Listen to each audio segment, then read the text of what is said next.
Ding ding ding. Tu te rappelles que devant mon terrain ça n'avait pas été tendu par la municipalité?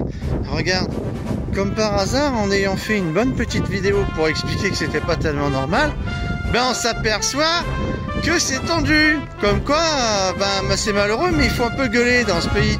Regarde, là ça a bien été tendu. Ben voilà, j'étais à la pêche aujourd'hui, je reviens et c'est tendu.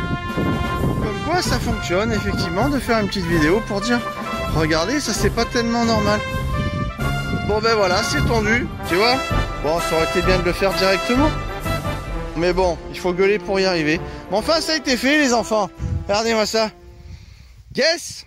Tu vois, une poule c'est totalement fascinant parce que tu lui donnes à manger ou pas, elle se débrouille toute seule. Elle est totalement autonome. Elle sait trouver de l'eau, elle sait manger, elle gratte, elle se trouve tous les vers, parce que là il a plu beaucoup, donc elle retourne, elle te trouve les vers. C'est quand même incroyable. Savoir que pour 1 hectare de terre, tu as à peu près 1 tonne de vers de terre. Il faut le savoir. Et c'est ça qui fait que la terre se nourrit, est bonne, et c'est très important. Mais tu vois, une poule c'est génial, parce qu'en même temps elle te fait un petit œuf chaque jour. Et puis je sais pas, tu l'aimes ta poule parce qu'elle est gentille, tu vois. Déjà, elle mange tous les restes, donc il n'y a pas de perte. Le pain dur, tu le mets dans l'eau, elle va le manger, elle se régale. Alors j'en avais beaucoup au départ, et puis progressivement, j'ai eu des petits soucis avec des attaques de renards, de fouines, et même des buses, des rapaces, quoi. Il y a eu beaucoup de... Bon, j'en avais beaucoup, j'en avais quelques-unes, j'en avais plus, quoi. Après, voilà, ce que je trouve génial chez la poule, c'est qu'elle te donne en retour quelque chose. Tu vois, par exemple, tu as un chien, tu as un cheval, c'est super et tout, c'est pour autre chose. Mais la poule, elle te donne à manger, elle te fait des petits œufs, tu vois. C'est super, quoi. C'est vraiment génial. Puis alors, ça t'embête jamais. Ça m'empêche pas de partir, pas du tout. Des fois je lui mets des graines pendant 15 jours, je peux partir, comme quand je suis parti aux USA, j'avais mis suffisamment de graines et tout. Non, je veux dire, c'est pas du tout contraignant comme un chien ou comme des chevaux ou des bêtes, voilà, des ovins, des bovins. Là vraiment tu peux partir, quoi. C'est vraiment bien. Elle est contente, je lui ai mis du thon, un reste de thon, de salade, du riz, elle se régale, quoi. Pas trop près, elle a dit. Un chien dans la voiture, je refuse de rester ici, un chien dans la voiture, laissez-moi sortir. Bon voilà, regardez, on est avec mon loup. C'est un toutou, c'est le toutou à Charlet. Puis on est avec Vince qui arrive là. On va aller chercher des esques pour aller pêcher. On va faire une petite vidéo, on va pêcher un petit peu là. On est établi à Port-la-Nouvelle là. Et tiens, il y a Vince qui arrive. Vince, mets-toi le chapeau d'Indiana Jones, ça tourne. Regarde. Et il y a Iti qui est à l'arrière. Iti, ça va? Ah, t'es couché, Vince. Ah voilà, Vince, il est là. Allez. C'est parti, il y a même le toutou. Le toutou s'appelle Mon Loup, c'est ça? C'est ça. Mon Loup. C'est Mon Loup. Et Iti, téléphone maison. Iti, téléphone maison. Téléphone maison. Alors Vince, c'est le copain Shirley. Et il est nomade, il vit dans sa caisse. C'est quoi ta voiture déjà? C'est une Mazda. C'est une petite Mazda citadine break. Ça fait pas beaucoup de chevaux, du coup pour l'assurance c'est très bien, tu payes pas cher. Ah ouais. Petit moteur, un litre 4, du coup je peux faire des kilomètres, ça consomme rien. Ah ouais, le gasoil, ça tue un petit peu plus les gens, mais au final tu consommes moins, ça me tue un peu moins la santé parce que je consomme moins, du coup j'ai moins de soi à débourser. Je peux même mettre du rouge s'il faut. D'ailleurs j'ai une petite astuce pour le rouge. Ah ouais. Alors pour faire du rouge et le mettre en jaune, tu prends un entonnoir, tu mets un filtre à café dedans avec de la cendre et tu fais passer ton rouge dedans et après il ressort blanc. Voilà. Ah ouais. Et pour du coup pour ton moteur c'est bon, pour la douane, c'est bon. Du coup, ils voient vu que c'est rouge dans ton moteur. Enfin voilà. Et à l'échappement, ça sort nickel et tout? L'échappement, ça sort nickel. T'as ouais. toutes les particules qui sont dans le rouge. La vidéo censure, tu sais. Ils vont la censurer. Ouais, regardez et tout, c'est illicite. Voilà, du coup, pareil pour le GPL, là où est-ce qu'ils foutent du colorant dedans, et ben, ça l'élimine aussi en fait. Je sais pas, c'est l'effet de la cendre, le charbon, tout ça qui font que ça filtre. Ah, un peu comme les filtres à particules dans les bagnoles au final, je pense. J'ai jamais testé ce délire là. Et tu dors partout alors en fait avec ta bagnole? Tu dors où tu veux? Ouais, carrément, c'est ça. Je bouge en fonction un petit peu de ce que je trouve à faire en fait. Les gens à voir, le boulot. Voilà, parce que j'ai quand même un chien, du coup, il faut toujours que je me démerde un petit peu aussi pour lui. Tu dors comment? Tu te mets un petit matelas? Comment tu as fait en fait? Ouais, j'avais un matelas passé un temps, là j'ai trouvé une tente. Sinon, je fais un petit matelas de couverture. Ouais, tu te débrouilles comme ça? Ouais, voilà. Mais là, je viens juste de commencer encore à tester tout ça. J'espère trouver un terrain. Des saisons, des travaux saisonniers, on a toujours. On peut trouver des terrains sur lesquels. Oui, là vous avez fait les vendanges dans la Drôme. Ouais, c'est ça. Voilà. Putain, et la clairette de Die, là, c'était une tuerie. Hein. C'était quoi déjà, clairette de Die? Je sais pas quoi. La rosée, là. C'est la clairette de Die Giants. Ouais, je fais un petit peu de pub, allez, on fait un petit peu de marque. Tac, tac. Ah ouais. Giants dans la Drôme, placement de produit. Alors, voilà. Génial, tu peux goûter la fleur. J'ai rencontré des couples qui sont nomades et qui font que du woofing et qui vivent. Ah ouais, le woofing. En Tu connais toi le woofing? Il fait du woofing. C'est lui qui fait du woofing. Alors, est-ce que tu fais du woofing, mon loup? Bah ouais. Mais t'as des beaux yeux verrons, hein. Ouais. Vive les bergers australiens, c'est les meilleurs. C'est clair. Bon bah on va aller chercher ces petits trucs. On va aller chercher ces petits asticots. Tu veux que je reste à garder ton toutou? Ouais, c'est bon, ça le fait. Hein. Ouais. On t'attend. C'est juste là, il y a marqué APA. Tu demandes du demi-dur. Ça, APA. Ouais. La police nationale ou... Tu demandes des APA. La police nationale, ouais, test, ils vont t'aiguiller. Est-ce qu'il y a des vers de terre ici ou bien? C'est la Cosmoé là? Non, juste là où il y a les épuisettes. Et t'attends. Mais ne ramène plus. Mets un doigt sur le fil. Si, regarde, ton fil il est tendu là. Ouais, mais ramène un tout petit peu là. Pas plus, hein, pas plus. Voilà, et tu mets ton doigt sur le fil. Je te sens dedans. Alors mon loup. Allez, chope le poisson, merde. Alors comment tu le sens? Il faut que t'attends. Il faut que t'attends que le poisson il arrive. Mais ne ramène plus. Bon alors Charlie, on va voir Vince, il a sorti les dents de la mer. On va révéler à tout le monde. Ouais, c'est une girelle. Regarde un peu la crête. Et il a des crocs, c'est un truc de malade. Je sais pas si on voit. Attends, bouge pas. Attends, lève-lui la tête. Mets-le un peu au soleil. D'où? Comment? Attends, j'enlève le filet de la bouche. C'est pas grave, non, comme ça il partira pas tant. Il est joli, hein, il a des crocs. Ouais, une belle taille pour une petite girelle quand même. Beau poisson, donc premier poisson. Premier poisson de Vincent. Allez Vince, c'est parti. Il est content. On apporte la nouvelle, on vient de pêcher aux 3 poissons. Putain, troisième petite girelle je pense. Elle est super belle. Des petites couleurs. Ah, de belles couleurs, hein. Très jolies. Oups, je suis en train de tourner la caméra devant ça. Ouais, elle est belle. T'es content? C'est lui qui l'a pêché là, avec ses dents. Un croc blanc. Bon alors cette pêche, Charlie, est-ce que tu peux nous montrer? Où est-ce qu'on en est? Alors du coup, il y a quoi? Alors qu'est-ce qu'on a? On a 2 petits rougets, c'est ça? Un comme alors, ça, un ici là. Un petit rouget. C'est très beau et très bon ça le rouget, hein, je te dis pas. Un plus petit là? Un plus petit. Et ça c'est quoi? Ça c'est, pour moi c'est une girelle. Hop, elle est encore bien vivante. Encore une ici. Encore une girelle et une beau gravelle. Trop bien. Elles sont très belles. Alors Vince, et ce thon, il arrive ou pas? Putain ouais. Je vais voir un peu. J'arrive à passer là sans me mouiller. Oups. Ah ouais, ça c'est. Ils sont magnifiques, ouais. Ils sont bien. Même 45. Et tu les as chopés au fond alors? à combien de profondeur à peu près? 8 mètres. Ah, ils sont super beaux. Allez, montre le petit Pajot. Yes, mon petit Pajot, regarde qu'il est beau. Il est super. Chier dessus quand tu t'as vu arriver. On va le décrocher. C'est un beau petit Pajot, hein. Côté la main sur lui, pas mal. Hein. Ah, yes, les enfants. Tu les as pêchés depuis ce matin? Ouais. Non, mais attends, tu as vu les dorades que t'as fait? Ils sont trop canons, quoi. Regarde la main. Celle-là, elle fait bien 800 grammes, non? Tranquille, hein. Putain, mais t'as eu des belles prises. Tu pêches à quoi? Au bibi, au bibi? Crabe. Au crabe? Favouille? Les trois grosses, c'était au crabe. Au crabe? Mais c'était de la favouille ou du crabe tout ça? Crabe vert, en bas. Putain, mais c'est énorme. Tu as l'habitude d'en faire des comme ça? Super.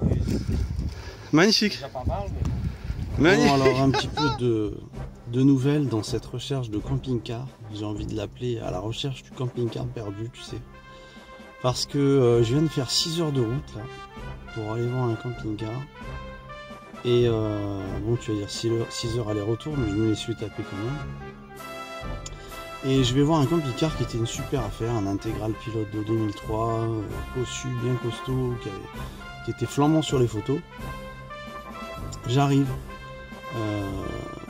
je rentre dedans, je m'aperçois qu'en fait il était hyper crade.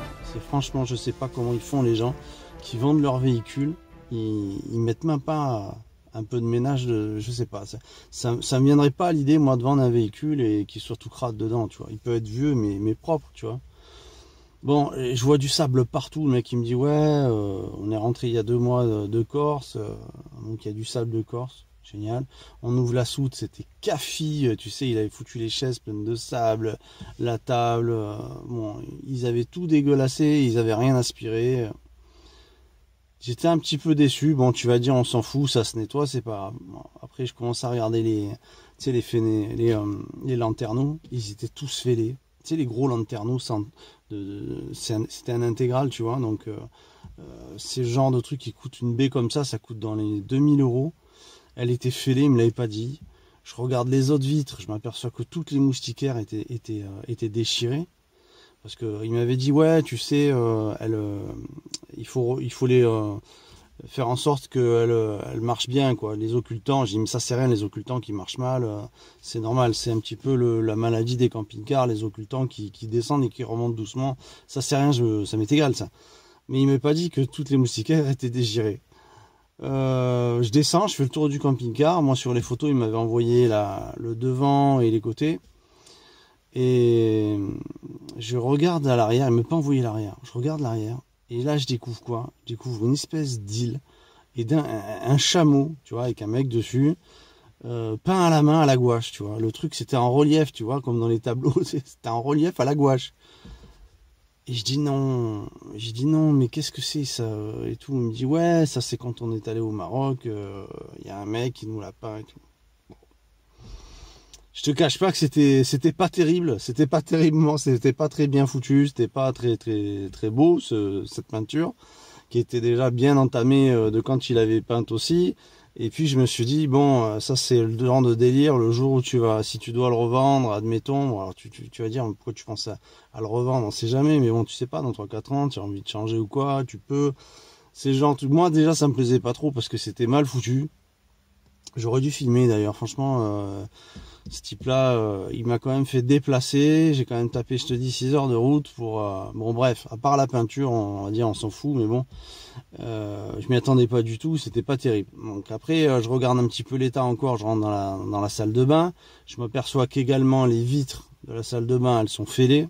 Tu sais, au niveau des fermetures, c'était carrément bien fêlé, comme si, tu sais, comme une vitre qui est brisée. J'ai dit ça va pas tenir longtemps. Le mec, il avait mis en fait comment ça s'appelle, un truc, un film. Tiens, il y a un mec qui me grave bizarre là, on sait pas pourquoi. On se demande pourquoi les gens ils te regardent de travers quand ils passent. Enfin bref. Et il avait mis un film, tu sais, pour dissimuler le truc. Bon, c'était. Bon, moi, tu me la fais pas, tu vois, j'ai l'habitude. Au moins le dire, tu vois, avant de déplacer les gens, on dit, il y a ça, les vitres sont cassées, sont fêlées, c'était pas mal fêlé, tu vois, c'était sur toute la partie essentielle de l'ouverture. Alors, globalement, les baies étaient toutes fracassées. À l'intérieur, tout crade, des toiles d'araignée, mais partout. Tu vois, c'était Halloween, tu vois. Tu rentrais, this is Halloween. Non, tu dis, c'est pas possible, putain, mais merde, mais tu sais quand que tu l'as nettoyé ton véhicule, c'est... J'ai vraiment l'impression que le mec s'en est servi, excuse-moi le terme, s'en est servi comme un connard, tu vois, vraiment. Il en a profité, il s'est éclaté, mais jamais il a passé un coup de balai. C'était dégueulasse, je te jure que tu te dégoûtais de t'asseoir sur le siège, tu vois. Il y avait une belle banquette qui me plaisait. Le mec, il m'a écœuré, sans déconner, un beau véhicule comme ça, traité comme ça, je trouvais ça vraiment con. Puis surtout, dis-le, quoi. Dis les défauts, parce que moi, ils m'auraient dit que les baies, elles étaient fracassées, que les moustiquaires, je vais te dire, les moustiquaires, c'est important pour moi. À Neverland, il y a quand même des petites bébêtes, des petits volatiles, tu es content d'avoir des moustiquaires qui... Donc s'ils sont cassés, dis-le, on voit aussi si je peux les réparer et tout, mais là j'arrive, je découvre qu'il y a tout à refaire. Non, j'étais dégoûté, quoi, ça m'a écœuré. Alors après, bon, il me monte la distribution, elle était faite il y a 9 ans. Tu te dis, bon... Le moteur était bon, c'était un bon Sofim de litre 8 et tout, ça tournait bien, nickel. Mais voilà, le reste de la carrière, à un moment donné, bah, il y avait un truc qui m'a choqué aussi, tu sais, il avait un double plancher. Double plancher, tu sais, donc quand tu marches, c'est pas censé... et je te jure, là, bon, ça va, je pèse pas une tonne, tu vois. Quand je marchais sur le plancher, ça faisait... Mais chaque pas que tu faisais, tu sais... Tu rentres dans un camping-car... Je te dis franchement, tu fais un pas, tu entends, c'est ton plancher, il est fatigué, il en peut plus, tu vois. Donc je sais pas, je regarde la soute et tout, je m'aperçois qu'il y a infiltration d'eau, tu sais, au niveau du double plancher, tu voyais les auréoles, tu sais, sur le pourtour des souffleries, parce que c'est un double plancher chauffé, c'était des modèles qui étaient bien équipés pour ça. Donc je dis bon, là il avait pris un peu la flotte, bon, bref, après en marchant tu t'aperçois qu'il a quand même travaillé le bois, tous les éléments, tous les placards étaient massacrés à l'intérieur, comme si on avait balancé les casseroles à l'arraché. Les portes, tu sais, quand tu les ouvrais, tu vois, elles faisaient comme ça, tu sais. Tu les ouvrais, elles étaient toutes desserrées, toutes fracassées. Tu sais, même, tu peux même pas les resserrer parce qu'elles ont pris du jeu, ça a massacré le bois à l'intérieur. Écoute, franchement, il y a tout qui était une déception dans ce véhicule et ça m'a fait chier. Et le mec, j'y ai dit, tu vois, je suis pas du genre enfoncé, mais là franchement j'ai dit moi là j'ai pas le coup de cœur, tu comprends bien que il y a ça, non, ça me va pas, quoi. Je veux dire, il en demandait un bon prix, tu vois, mais voilà, là franchement attends, ah ouais, à un moment donné je regarde aussi tu sais le lanterneau, le grand lanterneau central. Je m'aperçois il y avait toutes les auréoles autour. Toutes les auréoles, j'y avais dit. Est-ce qu'il y a des infiltrations? Dis-le moi, s'il y a des infiltrations, je dois savoir. Parce qu'un véhicule infiltré, bon, c'est pas le même prix et je suis pas sûr que ça m'intéresse. Il faut voir le degré d'infiltration. Moi, un véhicule infiltré, ça me gonfle. En règle générale, c'est... Voilà, s'il y a eu un peu d'eau qui est rentrée parce qu'une nuit ils ont laissé ouvert, ça se voit. Mais quand le truc, il a pris la flotte depuis un moment, et je suis monté, je suis allé voir les joints, tu sais, sur le dessus, là. Ils étaient défoncés. Bon, les mecs, il faut savoir qu'au bout de 5 ans, votre véhicule, il est neuf. Au bout de 5 ans, vous commencez à avoir des micro-infiltrations. Il faut refaire l'étanchéité. J'en ai parlé sur une vidéo. Va voir comment je retravaille l'étanchéité d'un véhicule. Je travaille ça avec du dip étanche. Allez voir la vidéo, vous allez voir, ça a été vachement vu. Et les gens sont vraiment ravis parce que même des vieux véhicules, ils arrêtent de prendre la flotte. Ça me fait plaisir de voir que même Pascal, sur sa chaîne... Si vous connaissez Pascal, vous allez savoir de qui je parle. Et il parlait de moi, il m'avait remercié parce qu'il prenait la flotte son Frankia là. Je crois que c'est un Frankia, son Capucine Frankia. Et voilà, il y a plein de personnes qui ont été ravies de cette méthode. Donc voilà, donc un véhicule, il faut refaire l'étanchéité. Il faut au moins tous les ans, il faut quand même lui passer un produit de manière à ce que ça rentre pas. Parce que sinon, je vous garantis que des micro-infiltrations, avec le soleil, l'hiver, vos joints, ils se détendent, ils se retendent et puis ils laissent passer, quoi. Ça se craquelle et compagnie. Donc bref, ça sera pas cette intégrale. Je commence à me dire que il y a de plus en plus de problèmes dans les échanges de sincérité avec les gens. C'est-à-dire que quand tu leur parles, puis je sais pas, il y a autre chose aussi. C'est que les gens, quand tu leur poses des questions, c'est-à-dire que quand tu leur dis envoyez-moi le contrôle technique, il y en a un, il m'a dit vous me faites pas confiance. Je dis mais c'est pas une question de confiance, je sais pas, ça se fait, on envoie le rapport du contrôle, il n'y a rien de mal. Je vous demande pas la carte grise, quoi. Ouais, mais vous me faites pas confiance. Tu vois, bon, ça commence à devenir compliqué. Je me sens pas mal éprouvé dans le délire avec les gens dans ce pays. Je sais pas, il y a quelque chose qui fait que ça devient un peu compliqué. Bref, je suis sur un autre plan.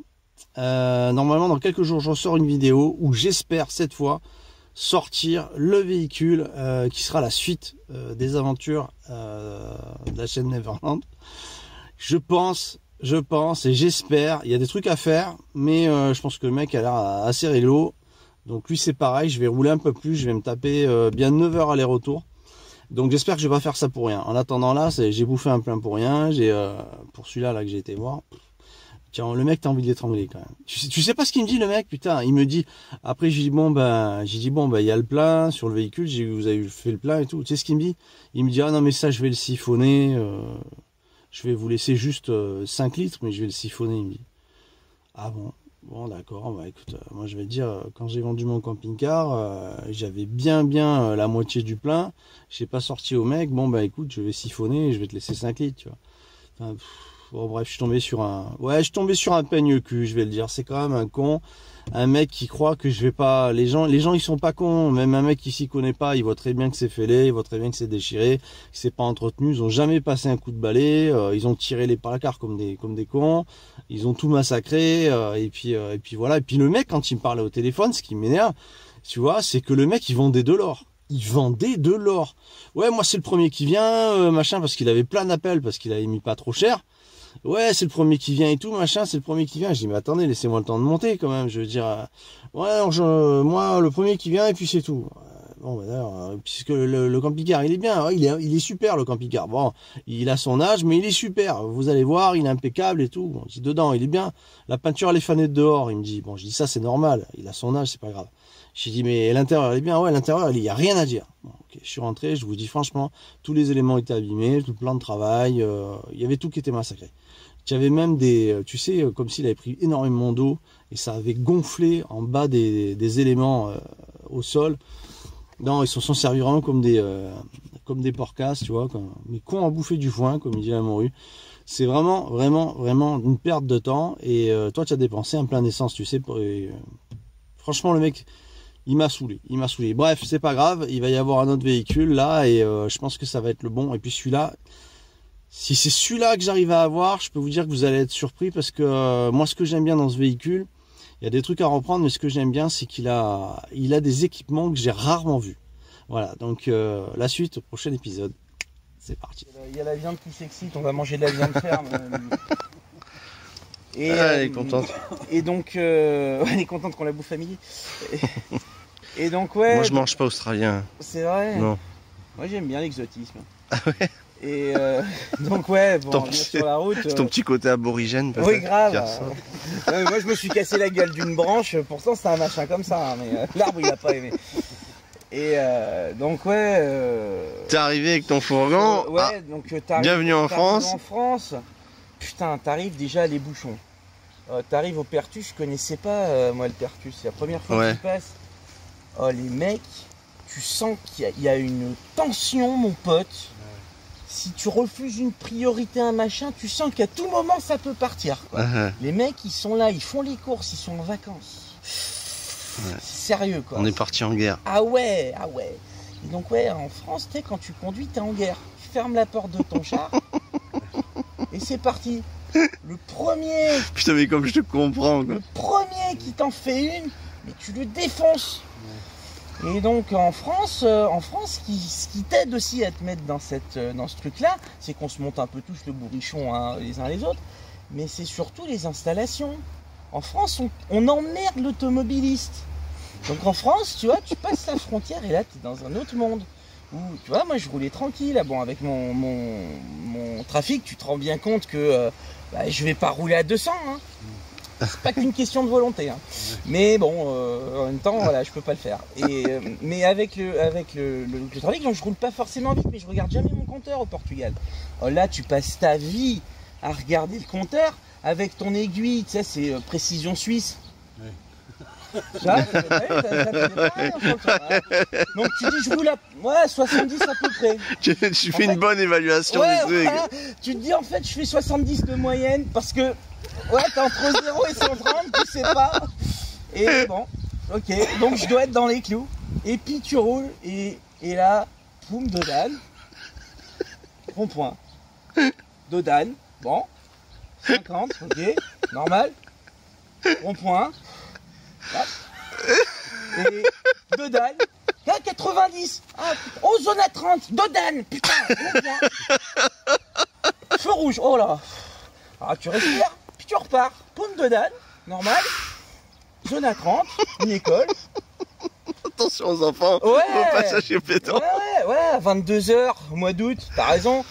Culé de gosses, ils sont mauvais ceux-là. Tu continues, 90, ouais, puis à un moment, tu comprends pas. Oh, Dodane, t'es une départementale, la truc, elle est droite comme un i, y a pas de baraque, que dalle, Là, Dodane. tu es debout sur ton frein à pied, tu sais. Debout, tu C'est ça, tiens le la frein à moto main et plus tout. double et tout. Non, Avec l'aiguille. non, franchement. Comment tu veux conduire? C'est Mais pas comment- possible dans ce pays. Mais c'est pour ça que les gens ils tournent fous ici.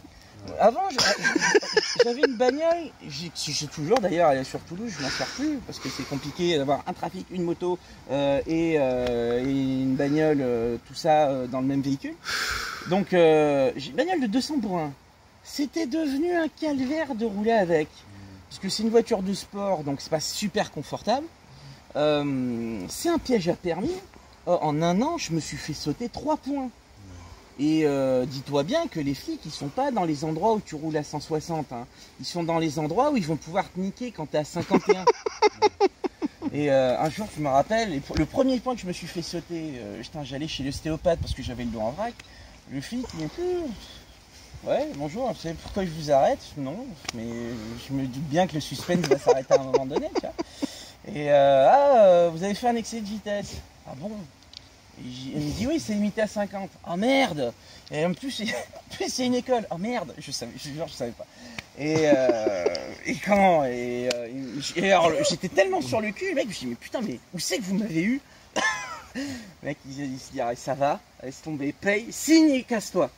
Il m'a fait le PD, il m'a même pas fait la morale, il a dû se dire il est trop con lui. Allez, dégage. Finalement, on se rend pas compte, nous, en restant en France, on est habitué à ça. Et et c'est vrai que quand tu pars ailleurs, c'est là que tu ouvres les yeux. Moi, aux États-Unis, mais pareil, je veux dire, tout le monde roule tranquille, le feu passe au vert, il y a des gains qui te mettent un coup de klaxon. Alors, putain, sérieux. Je me permets de nuancer. Alors, c'est pas les États-Unis, mais au Canada. J'étais à Montréal, je me faisais chier, et honnêtement, ça manquait de verdure. C'est-à-dire que même... putain, Montréal, je connais aussi, ouais, je suis allé, ouais, j'ai roulé là-bas, ouais. Parc Mont-Royal, tu vois, t'as un moment... ouais. Verdure, parce que les trottoirs de Montréal, sans déconner... Ah ouais. T'as un pauvre arbre en plastique au milieu. milieu. Si tu veux voir du Québec, c'est pas Montréal, hein, ouais. Si tu veux voir de la nature, ouais. Donc, à un moment, je me suis dit, non, arrêtons les conneries, j'en peux plus. J'ai loué un 4x4, donc c'est-à-dire une Twingo d'ici, hein, c'était un Outlander. Mitsubishi, ça. Ouais. C'est à la taille d'une Twingo d'ici. Et alors chez nous, c'est déjà un gros 4x4. Et je me suis barré à Québec. Donc c'était la première fois que je conduisais au Canada. Ça faisait quelques années que j'y venais, mais à l'époque, j'avais pas le permis. Et donc je roule et dans chaque pays étranger, quand tu loues une bagnole, tu roules tranquille, tu fais hyper gaffe et tu regardes les autres rouler pour essayer de faire pareil. Je sors de Montréal, on passe, c'était le pont Champlain. Oh, il y a un bus, mon pote, qui me double, il m'enrhume.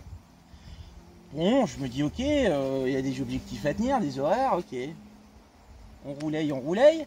J'arrive sur l'autoroute qui va vers Québec. Et là, j'étais dans mon petit 4x4, cross control, 120, tranquille.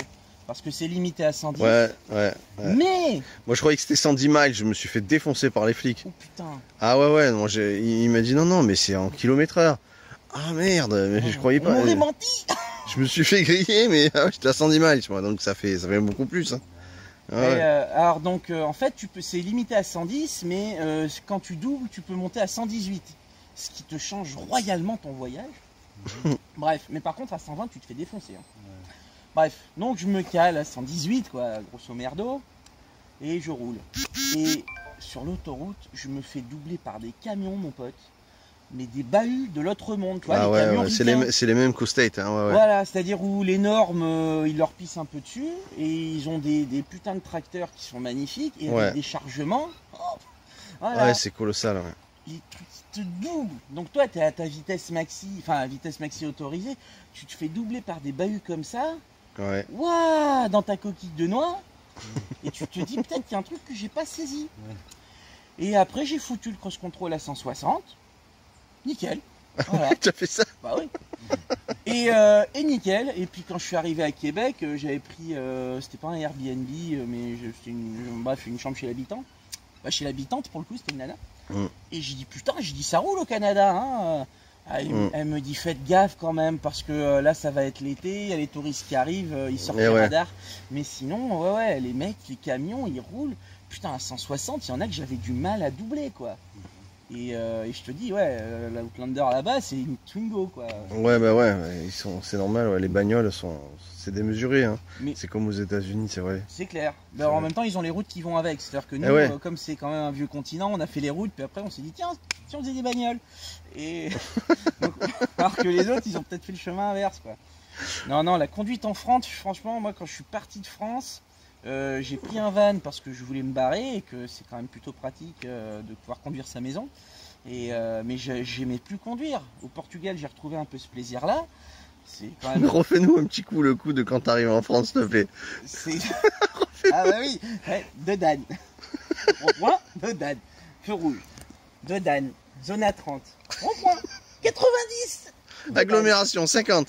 Ah ouais, laisse tomber. Alors au Portugal, t'as des limitations de vitesse aussi, mais les mecs ils te font pas chier, ils te font pas. On a la peur du flic, tu sais, quand il saute sur l'autoroute, le mec il est voie du milieu et t'as personne sur la voie de gauche.